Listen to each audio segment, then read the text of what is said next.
श्रीमन्नारायण नारायण हरि हरि। नमस्कार, भक्ति भजन चैनल में आपका स्वागत है। आज हम सुनेंगे बृहस्पतिवार व्रत कथा। प्राचीन समय की बात है। एक बड़ा प्रतापी तथा दानी राजा था। वह प्रत्येक गुरुवार को व्रत रखता एवं पूजा करता था। यह उसकी रानी को अच्छा न लगता। न वह व्रत रखती और न ही किसी को एक पैसा दान में देती। राजा को भी वह ऐसा करने से मना किया करती थी। एक समय की बात है कि राजा शिकार खेलने वन को चले गए। घर पर रानी और दासी थी। उस समय गुरु बृहस्पति साधु का रूप धारण कर राजा के दरवाजे पर भिक्षा मांगने आए। साधु ने रानी से भिक्षा मांगी तो वह कहने लगी, हे साधु महाराज, मैं इस दान और पुण्य से तंग आ गई हूँ। आप कोई ऐसा उपाय बताएं जिससे यह सारा धन नष्ट हो जाए तथा मैं आराम से रह सकूं। साधु रूपी बृहस्पति देव ने कहा, हे देवी, तुम तो बड़ी विचित्र हो। संतान और धन से कोई दुखी होता है? अगर तुम्हारे पास धन अधिक है तो इसे शुभ कार्यों में लगाओ जिससे तुम्हारे दोनों कुल सुधरे। परंतु साधु की इन बातों से रानी खुश नहीं हुई। उसने कहा, मुझे ऐसे धन की आवश्यकता नहीं जिसे मैं अन्य लोगों को दान दूं तथा जिसको संभालने में मेरा सारा समय नष्ट हो जाए। साधु ने कहा, यदि तुम्हारी ऐसी इच्छा है तो जैसा मैं तुम्हें बताता हूँ तुम वैसे ही करना। बृहस्पतिवार के दिन घर को गोबर से लीपना, अपने केशों को पीली मिट्टी से धोना, केशों को धोते समय स्नान करना, राजा से हजामत बनाने को कहना, भोजन में मांस मदिरा खाना, कपड़ा धोबी के यहाँ धुलने डालना। इस प्रकार 7 बृहस्पतिवार करने से तुम्हारा सब धन नष्ट हो जाएगा। इतना कहकर साधु बने बृहस्पति देव अंतर्ध्यान हो गए। साधु के कहे अनुसार करते हुए रानी को केवल 3 बृहस्पतिवार ही बीते थे कि उसकी समस्त धन संपत्ति नष्ट हो गई। भोजन के लिए परिवार तरसने लगा। एक दिन राजा रानी से बोला, हे रानी, तुम यहीं रहो, मैं दूसरे देश को जाता हूँ क्योंकि यहाँ पर मुझे सभी जानते हैं, इसीलिए मैं यहाँ कोई छोटा कार्य नहीं कर सकता। ऐसा कहकर राजा परदेश चला गया। वहाँ वह जंगल से लकड़ी काट कर लाता और शहर में बेचता। इस तरह वह अपना जीवन व्यतीत करने लगा। इधर राजा के बिना रानी और दासी दुखी रहने लगी। एक समय जब रानी और दासियों को 7 दिन भोजन के रहने पड़ा तो रानी ने अपनी दासी से कहा, हे दासी, पास ही के नगर में मेरी बहन रहती है। वह बड़ी धनवान है। तू उसके पास जा और कुछ ले आ ताकि थोड़ा बहुत गुजर बसर हो जाए। दासी रानी की बहन के पास गई। उस दिन बृहस्पतिवार था। रानी की बहन उस समय बृहस्पतिवार की कथा सुन रही थी। दासी ने रानी की बहन को अपनी रानी का संदेश दिया, लेकिन रानी की बहन ने कोई उत्तर नहीं दिया। जब दासी को रानी की बहन से कोई उत्तर नहीं मिला तो वह बहुत दुखी हुई। उसे क्रोध भी आया। दासी ने वापस आकर रानी को सारी बात बता दी। सुनकर रानी ने अपने भाग्य को कोसा। उधर रानी की बहन ने सोचा कि मेरी बहन की दासी आई थी परंतु मैं उससे नहीं बोली। इससे वह बहुत दुखी हुई। कथा सुनकर और पूजन समाप्त कर वह अपनी बहन के घर गई और कहने लगी, हे बहन, मैं बृहस्पतिवार का व्रत कर रही थी। तुम्हारी दासी गई परंतु जब तक कथा होती है तब तक ना उठते हैं और ना बोलते हैं, इसीलिए मैं नहीं बोली। कहो दासी, क्यों आई थी? रानी बोली, बहन, हमारे घर अनाज नहीं था। ऐसा कहते कहते रानी की आंखें भर आईं। उसने दासी समेत भूखा रहने की बात भी अपनी बहन को बता दी। रानी की बहन बोली, बहन देखो, बृहस्पति देव भगवान सबकी मनोकामना पूर्ण करते हैं। देखो, शायद तुम्हारे घर में अनाज रखा हो। यह सुनकर दासी घर के अंदर गई तो वहाँ उसे एक घड़ा अनाज का भरा मिला। उसे बड़ी हैरानी हुई क्योंकि उसने एक एक बर्तन देख लिया था। उसने बाहर आकर रानी को बताया। दासी रानी से कहने लगी, हे रानी, जब हमको अन्न नहीं मिलता तो हम व्रत ही तो रखते हैं, इसीलिए क्यों ना इनसे व्रत और कथा की विधि पूछ ली जाए, हम भी व्रत किया करेंगे। दासी के कहने पर रानी ने अपनी बहन से बृहस्पतिवार व्रत के बारे में पूछा। उसकी बहन ने बताया, बृहस्पतिवार के व्रत में चने की दाल और मुनक्का से विष्णु भगवान का केले की जड़ में पूजन करें तथा दीपक जलावें, पीला भोजन करें तथा कथा सुनें। इससे गुरु भगवान बृहस्पति प्रसन्न होते हैं, मनोकामना पूर्ण करते हैं। व्रत और पूजन की विधि बताकर रानी की बहन अपने घर लौट गई। रानी और दासी दोनों ने निश्चय किया कि बृहस्पति देव भगवान का पूजन जरूर करेंगे। 7 रोज बाद जब बृहस्पतिवार आया तो उन्होंने व्रत रखा। घुड़शाला में जाकर चना और गुड़ बीन लाई तथा उसकी दाल से केले की जड़ तथा विष्णु भगवान का पूजन किया। अब पीला भोजन कहाँ से आए? दोनों बड़ी दुखी हुई, परंतु उन्होंने व्रत किया था, इसीलिए बृहस्पति भगवान प्रसन्न थे। एक साधारण व्यक्ति के रूप में वे 2 थालों में सुंदर पीला भोजन लेकर आए और दासी को देकर बोले, हे दासी, यह भोजन तुम्हारे लिए और तुम्हारी रानी के लिए है, इसे तुम दोनों ग्रहण करना। दासी भोजन पाकर बहुत प्रसन्न हुई। उसने रानी को सारी बात बताई। उसके बाद से वे प्रत्येक बृहस्पतिवार को गुरु भगवान का व्रत और पूजन करने लगी। बृहस्पति भगवान की कृपा से उनके पास धन आ गया, परंतु रानी फिर पहले की तरह आलस्य करने लगी। तब दासी बोली, देखो रानी, तुम पहले भी इसी प्रकार आलस्य किया करती थी, तुम्हें धन रखने में कष्ट होता था, इसी कारण सभी धन नष्ट हो गया। अब गुरु भगवान की कृपा से धन मिला है तो फिर तुम्हें आलस्य होता है। बड़ी मुसीबतों के बाद हमने यह धन पाया है, इसीलिए हमें दान पुण्य करना चाहिए। अब तुम भूखे मनुष्यों को भोजन कराओ, प्याऊ लगवाओ, ब्राह्मणों को दान दो, कुआं, तालाब, बावड़ी आदि का निर्माण करवाओ, मंदिर, पाठशाला बनवाकर ज्ञान दान दो, कुंवारी कन्याओं का विवाह करवाओ, अर्थात धन को शुभ कार्यों में खर्चा करो, जिससे तुम्हारे कुल का यश बढ़े तथा स्वर्ग प्राप्त हो और पितर प्रसन्न हो। दासी की बात मानकर रानी शुभ कर्म करने लगी। उसका यश फैलने लगा। एक दिन रानी और दासी आपस में विचार करने लगी कि न जाने राजा किस दशा में होंगे। उनकी कोई खोज खबर भी नहीं आई। उन्होंने श्रद्धापूर्वक गुरु बृहस्पति भगवान से प्रार्थना की कि राजा जहाँ कहीं हो वो शीघ्र वापस आ जाएं। उधर राजा प्रदेश में बहुत दुखी रहने लगा। वह प्रतिदिन जंगल से लकड़ी बीन कर लाता और उसे शहर में बेचकर अपने दुखी जीवन को बड़ी कठिनता से व्यतीत करता। एक दिन दुखी हो अपनी पुरानी बातों को याद करके वह रोने लगा और उदास हो गया। उसी समय राजा के पास बृहस्पति देव साधु के वेश में आकर बोले, लक्कड़हारे, तुम इन सुनसान जंगल में किस चिंता में बैठे हो, मुझे बताओ।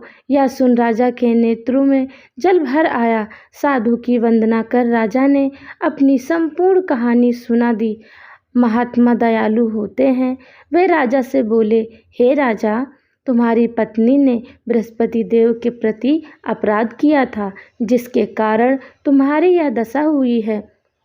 अब तुम किसी प्रकार की चिंता मत करो, भगवान तुम्हें पहले से अधिक धन देंगे। देखो, तुम्हारी पत्नी ने बृहस्पतिवार का व्रत प्रारंभ कर दिया है। अब तुम भी बृहस्पतिवार का व्रत करके चने की दाल व गुड़ जल के लोटे में डालकर केले का पूजन करो, फिर कथा कहो या सुनो। भगवान तुम्हारी सब मनोकामना को पूर्ण करेंगे। साधु की बात सुनकर राजा बोला, हे प्रभु, लकड़ी बेचकर तो इतना पैसा भी नहीं बचता जिससे भोजन करने के उपरांत कुछ बचा सकूं। मैंने रात्रि में अपनी रानी को व्याकुल देखा है। मेरे पास कोई साधन नहीं जिससे उसका समाचार जान सकूं। फिर मैं बृहस्पति देव की क्या कहानी कहूँ, यह भी मुझको मालूम नहीं। साधु ने कहा, हे राजा, मन से बृहस्पति भगवान के पूजन व्रत का निश्चय करो, वे स्वयं तुम्हारे लिए कोई राह बना देंगे। बृहस्पतिवार के दिन तुम रोज की तरह लकड़ियां लेकर शहर में जाना। तुम्हें रोज से दुगना धन प्राप्त होगा, जिससे तुम भली भांति भोजन कर लोगे तथा बृहस्पति देव की पूजा का सामान भी आ जाएगा। जो तुमने बृहस्पतिवार की कहानी के बारे में पूछा है वह इस प्रकार है। बृहस्पति देव की कहानी। प्राचीन काल में एक बहुत ही निर्धन ब्राह्मण था। उसके कोई संतान नहीं थी। वह नित्य पूजा पाठ करता था। उसकी स्त्री ना स्नान करती और ना किसी देवी देवता की पूजा करती। इस कारण ब्राह्मण देवता बहुत दुखी रहते थे।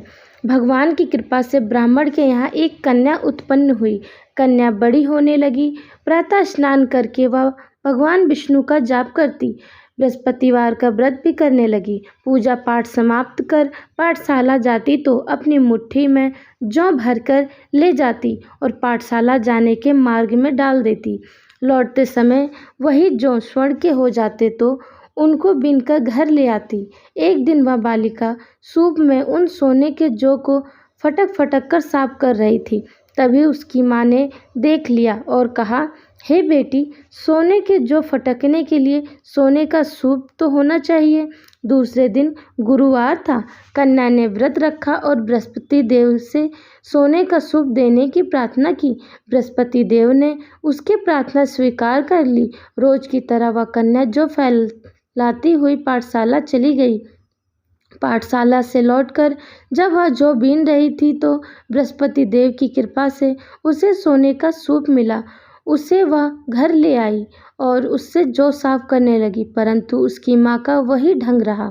एक दिन की बात है, कन्या सोने के सूप में जब जौ साफ कर रही थी, उस समय उस नगर का राजकुमार वहाँ से निकला। कन्या के रूप को देखकर वह उस पर मोहित हो गया। राजमहल आकर वह भोजन तथा जल त्याग कर उदास होकर लेट गया।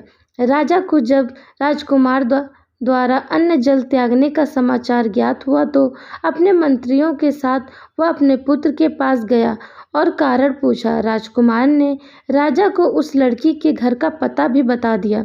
मंत्री उस लड़की के घर गया। मंत्री ने ब्राह्मण के समक्ष राजा की ओर से निवेदन किया। कुछ ही दिन बाद ब्राह्मण की कन्या का विवाह राजकुमार के साथ संपन्न हो गया। कन्या के घर से जाते ही ब्राह्मण के घर में पहले की भांति गरीबी का निवास हो गया। एक दिन दुखी होकर ब्राह्मण अपनी पुत्री से मिलने गए। बेटे ने पिता की अवस्था को देखा और अपनी माँ का समाचार पूछा। ब्राह्मण ने सभी का हाल का सुनाया। कन्या ने बहुत सा धन देकर अपने पिता को विदा कर दिया, लेकिन कुछ दिन बाद फिर वही हाल हो गया। ब्राह्मण फिर अपनी कन्या के यहाँ गया और सभी हाल का सुनाया तो पुत्री बोली, हे पिताजी, आप माताजी को यहाँ लिवा लाओ। मैं उन्हें यह विधि बता दूंगी जिससे गरीबी दूर हो जाएगी। ब्राह्मण देवता अपनी स्त्री को साथ लेकर अपने पुत्री के पास राजमहल पहुँचे तो पुत्री अपनी माँ को समझाने लगी, हे माँ, तुम प्रातःकाल स्नान आदि करके विष्णु भगवान का पूजन करो तो सब दरिद्रता दूर हो जाएगी। परंतु उसकी माँ ने उसकी एक बात भी नहीं मानी। वह प्रातः उठकर अपनी पुत्री का बच्चा जूठा खा लेती थी। एक दिन उसकी पुत्री को बहुत गुस्सा आया। उसने अपनी माँ को एक कोठरी में बंद कर दिया। प्रातः उसे स्नान आदि करा के पूजा पाठ करवाया तो उसकी माँ की बुद्धि ठीक हो गई। इसके बाद वह नियम से पूजा पाठ करने और प्रत्येक बृहस्पतिवार को व्रत रखने लगी।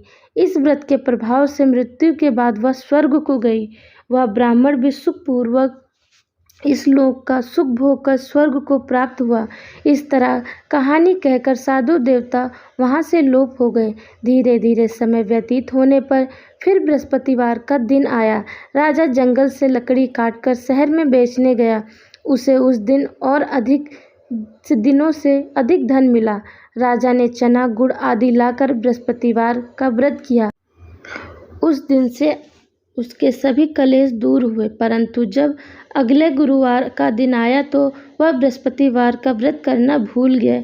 इस कारण बृहस्पति भगवान नाराज हो गए। उस दिन उस नगर के राजा ने विशाल यज्ञ का आयोजन किया तथा अपने समस्त राज्य में घोषणा करवा दी कि सभी मेरे यहाँ भोजन करने आवे, किसी के घर चूल्हा न जले। इस यज्ञ को जो ना मानेगा उसको फांसी दे दी जाएगी। राजा की आज्ञा अनुसार राजा के सभी वासी राजा के भोजन में सम्मिलित हुए, लेकिन लकड़हारा कुछ देर से पहुंचा, इसीलिए राजा उसको अपने साथ महल में ले गए। जब राजा लकड़हारे को भोजन करा रहे थे तो रानी की दृष्टि उस खूंटी पर पड़ी जिस पर उसका हार लटका हुआ था। उसे हार खूंटी पर लटका दिखाई नहीं दिया। रानी को निश्चय हो गया कि मेरा हार इस लकड़हारे ने चुरा लिया है। उसी समय सैनिक बुलवाकर उसको जेल में डलवा दिया। लकड़हारा जेल में विचार करने लगा कि न जाने कौन से पूर्व जन्म के कर्म से मुझे यह दुख प्राप्त हुआ है, और जंगल में मिले साधु को याद करने लगा। तत्काल बृहस्पति देव साधु के रूप में प्रकट हो गए और कहने लगे, अरे मूर्ख, तूने बृहस्पति देवता की कथा नहीं की, इसी कारण तुझे दुख प्राप्त हुआ है। अब तू चिंता मत कर। बृहस्पतिवार के दिन जेल खाने के दरवाजे पर तुझे 4 पैसे पड़े मिलेंगे। तू उनसे बृहस्पतिवार की पूजा करना तो तेरे सभी कष्ट दूर हो जाएंगे। अगले बृहस्पतिवार उसे जेल के द्वार पर 4 पैसे मिले। राजा ने पूजा का सामान मंगवाकर कथा कही और प्रसाद बांटा। उसी रात्रि में बृहस्पति देव ने उस नगर के राजा को स्वप्न में कहा, हे राजा, तूने जिसे जेल में बंद किया है उसे कल छोड़ देना, वह निर्दोष है। वह राजा प्रातःकाल उठ और खूंटी पर हार टंगा देखकर लकड़हारे को बुलाकर क्षमा मांगी तथा राजा के योग्य सुंदर वस्त्र आभूषण भेंट कर उसे विदा किया। गुरुदेव की आज्ञा अनुसार राजा अपने नगर को चल दिया। राजा जब नगर के निकट पहुंचा तो उसे बड़ा ही आश्चर्य हुआ। नगर में पहले से अधिक बाग, तालाब और कुएं तथा बहुत सी धर्मशालाएं, मंदिर आदि बने हुए थे। राजा ने पूछा कि यह किसका बाग और धर्मशाला है। तब नगर के सब लोग कहने लगे कि यह सब रानी और दासी द्वारा बनवाए गए हैं। राजा को आश्चर्य हुआ और गुस्सा भी आया कि उसकी अनुपस्थिति में रानी के पास धन कहाँ से आया होगा। जब रानी ने यह खबर सुनी कि राजा आ रहे हैं तो उसने अपनी दासी से कहा, हे दासी, देख राजा हमको कितनी बुरी हालत में छोड़ गए थे। वह हमारी ऐसी हालत देखकर लौट न जाएं, इसीलिए तू दरवाजे पर खड़ी हो जा। रानी की आज्ञा अनुसार दासी दरवाजे पर खड़ी हो गई और जब राजा आए तो उन्हें अपने साथ महल में लिवा लाई। तब राजा ने क्रोध करके अपनी तलवार निकाली और पूछने लगा, बताओ यह धन तुम्हें कैसे प्राप्त हुआ है। तब रानी ने सारी कथा सुनाई। राजा ने निश्चय किया कि मैं रोजाना 3 दिन में 3 बार कथा कहा करूँगा तथा रोज व्रत किया करूँगा। अब हर समय राजा के रुपट्टे में चने दाल बंधी रहती थी तथा दिन में 3 बार कथा कहता। एक रोज राजा ने विचार किया कि चलो अपनी बहन के यहाँ हो आऊं। इस तरह का निश्चय कर राजा घोड़े पर सवार हो अपनी बहन के यहाँ चल दिया। मार्ग में उसने देखा कि कुछ आदमी एक मुर्दे को लिए जा रहे थे। उन्हें रोककर राजा कहने लगा, अरे भाई, मेरी बृहस्पति देव की कथा सुन लो। वे बोले, लो, हमारा तो आदमी मर गया है, इसको अपनी कथा की पड़ी है। परंतु कुछ आदमी बोले, अच्छा कहो, हम तुम्हारी कथा भी सुनेंगे। राजा ने दाल निकाली और कथा कहनी शुरू कर दी। जब कथा आधी हुई तो मुर्दा हिलने लगा और जब कथा समाप्त हुई तो राम राम करके वह मुर्दा खड़ा हो गया। राजा आगे बढ़ा। उसे चलते चलते शाम हो गई। आगे मार्ग में उसे एक किसान खेत में हल चलाता मिला। राजा ने उससे कथा सुनने का आग्रह किया, लेकिन वह नहीं माना। राजा आगे चल पड़ा। राजा के हटते ही बैल पछाड़ खाकर गिर गए तथा किसान के पेट में बहुत जोर से दर्द होने लगा। उसी समय किसान की पत्नी रोटी लेकर आई।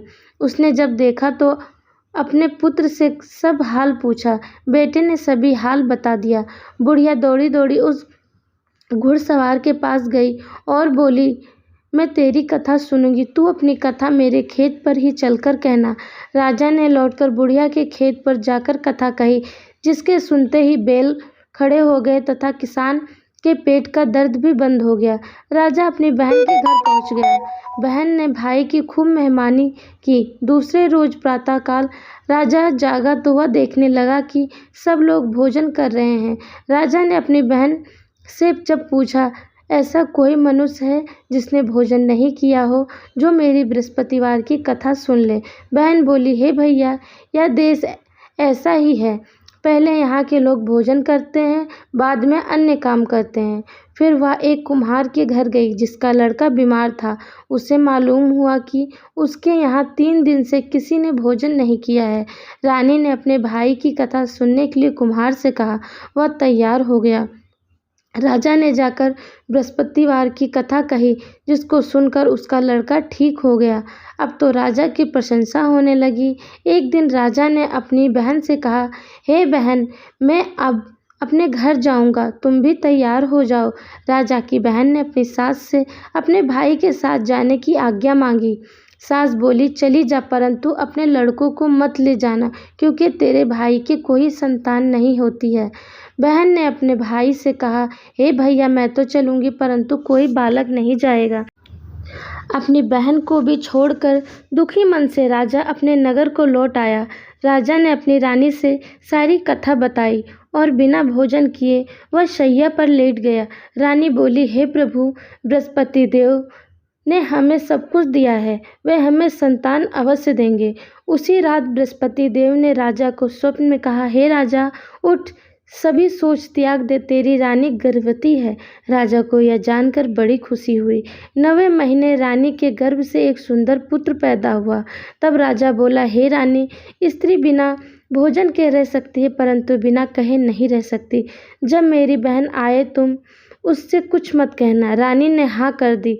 जब राजा की बहन ने यह शुभ समाचार सुना तो वह बहुत खुश हुई तथा बधाई लेकर अपने भाई के यहाँ आई। रानी ने तब उसे आने का उलाहना दिया। जब भाई अपने साथ ला रहे थे तब टाल गई, उनके साथ ना आई और आज अपने आप ही भागी भागी बिना बुलाए आ गई। तो राजा की बहन बोली, भाई, मैं इस प्रकार न कहती तो तुम्हारे घर औलाद कैसे होती। बृहस्पति देव सभी की मनोकामनाएं पूर्ण करते हैं। जो सद्भावना पूर्वक बृहस्पतिवार का व्रत करता है एवं कथा पढ़ता है अथवा सुनाता है और दूसरों को सुनाता है, बृहस्पति देव उसकी सभी मनोकामनाएं पूर्ण करते हैं, उनकी सदैव रक्षा करते हैं। जो संसार में सद्भावना से गुरुदेव का पूजन एवं व्रत सच्चे हृदय से करते हैं, जैसी सच्ची भावना से रानी और राजा ने बृहस्पति देव की कथा का गुणगान किया तो उनकी सभी इच्छाएं बृहस्पति देव ने पूर्ण की। अनजाने में भी बृहस्पति देव की उपेक्षा न करें, ऐसा करने से सुख शांति नष्ट हो जाती है। इसीलिए सबको कथा सुनने के बाद प्रसाद लेकर जाना चाहिए। हृदय से उनका मनन करते हुए जयकारा बोलना चाहिए। बोलो बृहस्पति भगवान की जय। कथा अच्छी लगी हो तो एक लाइक जरूर